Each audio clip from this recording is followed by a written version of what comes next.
Hi అండి. Mister sadist CEO part 4. మన విక్కీ ఆ వ్యక్తి కాలిని కత్తితో ఆపుతాడు. బ్లడ్ బయటికి వచ్చింది ఆ కాలు నుండి. ఇంతలో స్టాఫ్ అండ్ సెక్యూరిటీ వస్తారు. స్టాఫ్‌లో ఒకరు పోలీసులకు ఫోన్ చేశారు. పోలీస్ వచ్చేదాకా సెక్యూరిటీ అంతా కలిసి అతన్ని ఆపుతారు. విక్కీ కోపంతో ఊగిపోతున్నాడు. కానీ అతని బాడీ కోఆపరేట్ చేయట్లేదు. ఎనర్జీ లెవెల్స్ తగ్గిపోయాయి. అది చూసిన డాక్టరు విక్కీని పడుకోమని చెప్తాడు.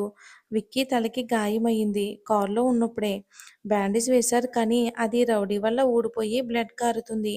అనూష నీ విక్కీ కోసం జ్యూస్ లాంటివి తీసుకురమ్మని చెప్పి ట్రీట్మెంట్ చేశాడు డాక్టరు. అనూష జ్యూస్ కోసం వెళ్ళింది. కృష్ణవంశీ గారికి అసలేమీ అర్థం కాలేదు. చాలా బాధపడతారు. అనూష జ్యూస్ తీసుకువస్తూ ఆయన్ని చూసి మావయ్య డోంట్ ఫీల్ విక్కీకి ఇప్పుడు బానే ఉంది. పోలీసులు కూడా వస్తున్నారు కదా! వాడి వెనుక ఉన్న వారిని వదలరు. మీరేమీ వరీ కాకండి. బీ స్ట్రాంగ్ అంటూ ఓదారుస్తుంది అనూష. అప్పుడే డాక్టర్ బయటికి వస్తాడు. సార్ విక్కీకి ఇంకా సెట్ కాలేదు. ఐ మీన్ విక్కీ గాయాలు తగ్గడానికి టైం పడుతుంది. తను ఇందాక కొట్టాడు కానీ అతనికి ఎనర్జీ లెవెల్స్ చాలా తక్కువ ఉన్నాయి. హాస్పిటల్‌లో ఉంచాలి ఇంకా. కానీ ఇక్కడ సేఫ్ కాదు అనిపిస్తుంది అని అనగానే కృష్ణవంశీ గారు సార్ ఏం చేద్దామని అంటారు. మరి ఇంట్లో ఉంచితే మీరొచ్చి ట్రీట్మెంట్ చేయాలన్నా కుదరకపోవచ్చు కదా! అని అంటాడు. అయినా విక్కీకి చాలా సార్లు చెప్పాను. బౌన్సర్స్‌ను నీతో ఉండనివ్వు అని. వింటేనే కదా! వాళ్ళు ఉండుంటే విక్కీ డ్రైవర్ సీట్‌లో కూర్చునే టైంలో వాళ్ళే ఆపి డ్రైవ్ చేస్తూ ఉండేవారు. ఇప్పుడు కూడా రూమ్ బయట ఉండుంటే ఆ రౌడీ మనం మాట్లాడుకునే టైంలోనే లోపలికి వెళ్ళేవాడా? అంటూ చెప్పుకుపోతూ ఉంటే సార్ కూల్ కూల్. ఇప్పుడు మాత్రం ఏమయ్యింది? విక్రమాదిత్య సార్ వాడిని మేనేజ్ చేసేసారుగా. మీరేమీ వరీ అవ్వకండి. బౌన్సర్స్‌ని అరేంజ్ చేసుకోండి. ఒక 3 డేస్ అయినా సరే హాస్పిటల్‌లో ఉంచాలి. తలకి కదా కొన్ని టెస్టులు కూడా చెయ్యాలి. సార్ నాకు కొంచెం ఎమర్జెన్సీ ఆపరేషన్ ఉంది. నర్స్‌కి ప్రిస్క్రిప్షన్స్ ఇచ్చాను. టాబ్లెట్స్ ఏ టైంకి వెయ్యాలో కూడా తను మీకు చెప్తుంది అని నర్స్ వైపు చూసి సిస్టర్ ఎమర్జెన్సీ అయితే పిలవండి అంటూ ఆపరేషన్ థియేటర్‌కి వెళ్ళిపోయాడు. ఇక బౌన్సర్స్‌ని రూమ్ బయటే అరేంజ్ చేశారు కృష్ణవంశీ గారు. ఇంకొంతమంది బౌన్సర్స్‌ని ఫుడ్ తేవటానికి, టాబ్లెట్స్ తేవటానికి పెట్టారు. నర్స్ వచ్చి సార్ మిమ్మల్ని పిలుస్తున్నారు విక్రమాదిత్య సార్ అంటూ చెయ్యి చూపిస్తూ చెప్పింది. విక్కీ దగ్గరికి అనూష అండ్ కృష్ణ గారు వెళ్లారు. అప్పుడే పోలీసులు కూడా వచ్చారు. కానీ విక్కీ కంప్లెయింట్ ఇవ్వలేదు. అండ్ తన్ని అరెస్ట్ చేయకండి అని వాళ్ళని పంపించేశాడు. వాళ్ళు ఎంత చెప్పినా కూడా విక్కీ నోయే చెప్పాడు. పోలీసులకి ఏ చిన్న ఇన్ఫర్మేషన్ కూడా మరి చెప్పలేదు. ఇక వాళ్ళు కూడా వెళ్ళిపోయారు ఏమీ చెయ్యలేక. ఇక సెక్యూరిటీని పిలిచి అతన్ని వదిలేయండి. ట్రీట్మెంట్ చేయమని డాక్టర్‌కి చెప్పండి అని అన్నాడు విక్కీ. వాళ్ళ ముందు షాక్ అయినా తర్వాత విక్కీ చెప్పినట్టే చేశారు. ఆ రౌడీకి ట్రీట్మెంటు. ఇక కృష్ణవంశీ గారు షాక్‌లోంచి బయటికి రాలేదు. విక్కీ కోసం ఆ రౌడీని పంపింది ఎవరు? విక్కీ ఎందుకు అరెస్ట్ వద్దన్నాడు? సునంద గారు కనీసం కాల్ ఎందుకు చేయలేదు? అనుష విక్కీకి ఎందుకు తోడుగా ఉంటుంది? ఇంతకీ వైశాలి సంగతేంటి? ఇవే కదా క్వెషన్స్. మీతో పాటు నాకు కూడా. స్టోరీలోకెళ్ళిపోదాం. కృష్ణవంశీ గారికి విక్కీ చేసిన పని ఎందుకో అస్సలు అర్థం కాలేదు. నాన్నా విక్కీ, అసలు నువ్వు కారు ఎందుకు డ్రైవ్ చేశావు? డ్రైవర్‌ని ఎందుకు వెళ్ళిపోమన్నావు? డ్రైవర్ చెప్పాడు నాకు నువ్వు కారుని కావాలనే చెట్టు వైపుకు టర్న్ చేశావని. ఎందుకు నాన్నా? నిన్నిలా చేయటానికి వచ్చిన వాడెవడు? నీకు తెలుసా? ఎందుకు అరెస్ట్ వద్దన్నావు? పైగా ట్రీట్మెంట్ చేయించమని ఎందుకు చెప్పావు? అసలు నీ థింకింగ్ ఏంటి విక్కీ? ఎందుకిలా బిహేవ్ చేస్తున్నావు? విక్కీ, నీ బిహేవియర్ కొన్ని ఇయర్స్ నుంచి ఎందుకో మారింది. నాకేమీ అర్థం కావట్లేదు. కానీ ఏ రోజు నిన్నడగలేదు. ఎందుకంటే నువ్వు హ్యాపీగా ఉంటే చాలు అనుకున్నాను కానీ, ఈరోజు నిన్ను నువ్వే ఇలా హర్ట్ చేసుకుంటూ ప్రాణాల మీదకి తెచ్చుకుంటే ఎలా విక్కీ?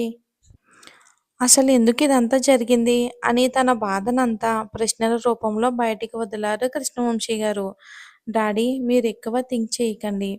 I'm okay. నా మూడ్ బాలేదు. ఒంటరిగా 5 నిమిషాలు ఉంటే సెట్ అవుతుంది అనిపించింది.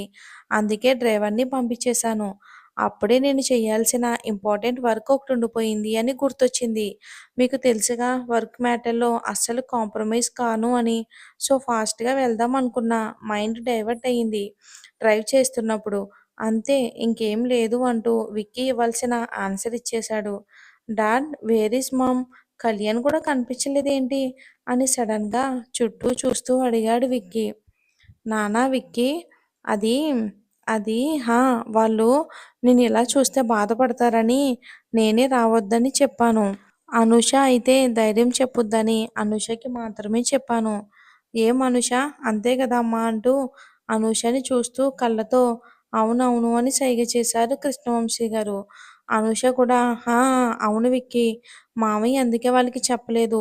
ఇంతలో నర్స్ వచ్చి సార్ 24 గంటలు దాటి చాలా సేపయింది. విక్రమాదిత్య సార్ ఏమీ తినలేదు. అయినా టాబ్లెట్స్ కూడా వేసుకోవాలి కాబట్టి ఏదైనా పెట్టండి. నేను కాసేపు ఆగి వస్తాను అని వెళ్ళింది నర్సు బయటికి. విక్కీకి వైశాలి గుర్తొచ్చింది. అస్సలు అర్థం కావట్లేదు. విక్కీకి వైశాలి మ్యాటర్‌లో ఎందుకిలా అవుతున్నాడో. ఇక అప్పుడే బౌన్సర్లు వచ్చి విక్కీ కోసం ఫుడ్ పెట్టారు. ఇక అనూషకి, కృష్ణ గారికి కూడా ఫుడ్ పెట్టారు. ఇక అనూష విక్కీకి ప్లేట్ ఇస్తూ, "ఇదిగో విక్కీ" అని అంది. బట్ విక్కీ ఏమీ పలకలేదు. అనూషకి లాస్ట్ టైమ్ విక్రమాదిత్య సార్ అనాలి అన్న మాట గుర్తొచ్చి, "ఇదిగోండి విక్రమాదిత్య సార్" అని అంది. అది చూసిన కృష్ణవంశీ గారికి ఏమీ అర్థం కాలేదు. ఎందుకలా పిలిచింది అని.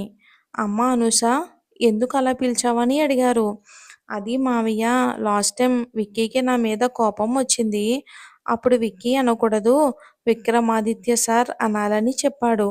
ఇప్పుడు అందుకే రెస్పాండ్ కాలేదేమోనని అలా పిలిచాను. కానీ విక్కీ రెస్పాండ్ కావట్లేదు" అని అంది అనూష బాధగా. ఇక కృష్ణవంశీ గారు విక్కీని కదిపి, "నాన్న విక్కీ ఏమైంది" అని అనగానే, "హా డాడ్ అది నేను హాస్పిటల్‌లో ఉండిపోయాను కదా!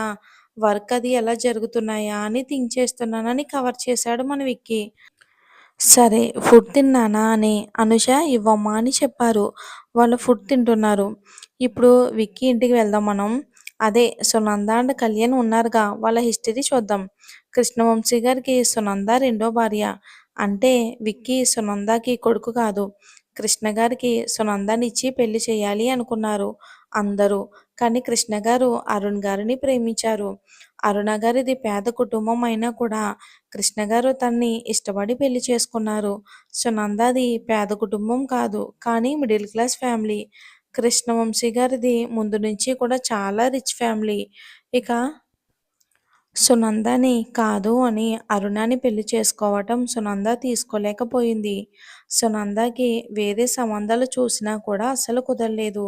కానీ అప్పటికే కృష్ణ అరుణ్ గారికి విక్కీ పుట్టేశాడు. విక్కీ పుట్టిన 6 నెలలకి అరుణ్ గారు ఏ కారణం లేకపోయినా చనిపోయారు. ఇక కృష్ణవంశీ గారు రోజు రోజుకి బాధపడుతూ ఉండేవారు. ఆయనకు అరుణ గారు గుర్తుగా ఉన్నది విక్కీ మాత్రమే. కానీ విక్కీని కూడా చూసుకోలేని స్థితికి వచ్చేశారు. కృష్ణ గారి తండ్రి దగ్గరకు ఇక సునంద గారి తండ్రి వచ్చి వాళ్ళకి పెళ్లి చేయటం మంచిదేమో అన్నారు. రెండో పెళ్ళి అని మేము ఆలోచించడం ఎందుకంటే మీ అబ్బాయికిచ్చి చెయ్యాలి అనుకున్నాక ఏ సంబంధం కుదరలేదు. అంటే మీ అబ్బాయితోనే అవ్వాలని రాసుందేమో అని అన్నారు కృష్ణ గారి తండ్రి సునంద గారి తండ్రితో. ఇక అలా అని పెళ్ళికి ఒప్పిస్తారు. అలా మన సునంద గారు ఈ ఇంట్లో అడుగుపెట్టారన్నమాట. ఇప్పుడు అర్థమయిందా? కళ్యాణ్‌కి కంపెనీస్ ఇవ్వమని ఎందుకన్నారో?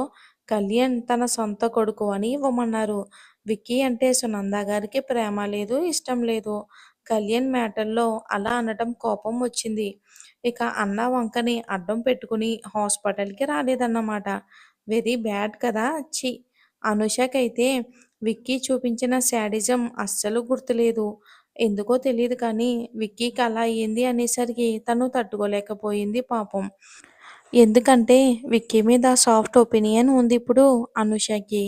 విక్కీ ఒక బిజినెస్ మ్యాన్ కదా! ఇలా హాస్పిటల్‌లో ఉన్నాడని ఒక పేషెంట్‌ని చూడటానికి వచ్చిన ఒక వ్యక్తి తన ఫ్రెండ్‌కి చెప్పాడు.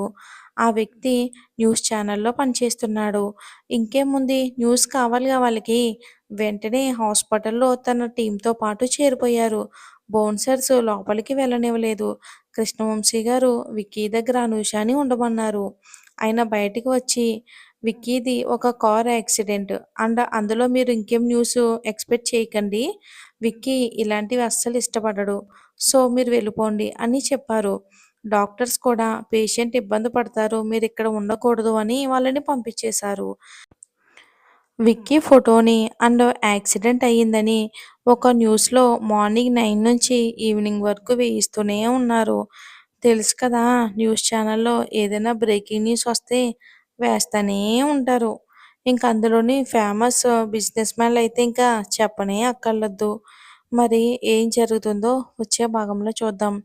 దయచేసి న్యూస్ స్టోరీ కాబట్టి లైక్ చేసి మీ కామెంట్ రూపంలో అభిప్రాయాన్ని తెలియచేయండి.